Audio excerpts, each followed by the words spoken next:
بسم اللہ الرحمن الرحیم۔ السلام علیکم ناظرین، دشمن سے بچنے کے لیے زمانہ قدیم سے ورد کی جانے والی دعا ناد علی ہے۔ اگر کوئی بھائی یا بہن دعائے ناد علی کو ورد کرنے کا معمول بنا لیتا ہے تو وہ دشمن کے شر سے ہمیشہ محفوظ رہتا ہے۔ یاد رہے کہ آپ کا دشمن آپ کو کئی انداز سے نقصان دے سکتا ہے۔ دشمن آپ کو کالا جادو کے ذریعے بھی نقصان دے سکتا ہے اور وہ آپ کے خلاف فیک باتیں پھیلا کر بھی آپ کو نقصان دے سکتا ہے۔ لہٰذا ضروری ہے کہ دشمن کے شر سے محفوظ رہنے کی دعا کا ورد کیا جائے۔ دشمن کے شر سے بچنے کے لیے لوگ زمانے قدیم سے ناد علی کا ورد بھی کرتے رہے ہیں۔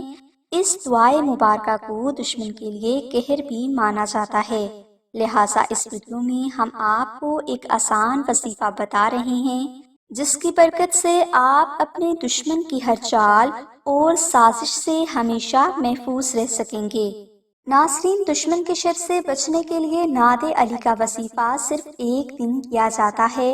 لہٰذا آپ چاند کی پہلی جمعرات کو عشاء کی نماز کے بعد اول و آخر 10 مرتبہ درود پاک ورد کریں اور درمیان میں آپ 2 نفل نماز ہدیہ محمد آل محمد اس طرح ادا کریں کہ ان دونوں نوافل میں آپ الحمد شریف کے بعد 3 مرتبہ سورہ اخلاص تلاوت کریں۔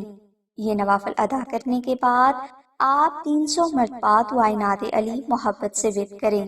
یہ عمل مکمل کرنے کے بعد آپ 3 مساکین کو کھانا کھلا دیں اور اس کے بعد آپ روزانہ 10 مرتبہ درود ابراہیمی اور 7 مرتبہ ناد علی ورد کرنے کی عادت ڈال لیں۔ انشاءاللہ آپ کی جان، مال، اولاد، عزت، گھر اور کاروبار دشمن اور اس کی ہر چال سے محفوظ رہیں گے۔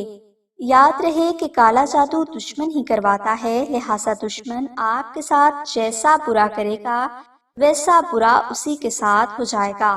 بیان کیے گئے روحانی اعمال کے بارے میں اگر آپ کو مزید معلومات درکار ہے تو آپ آمنہ بہن سے رابطہ کر سکتے ہیں۔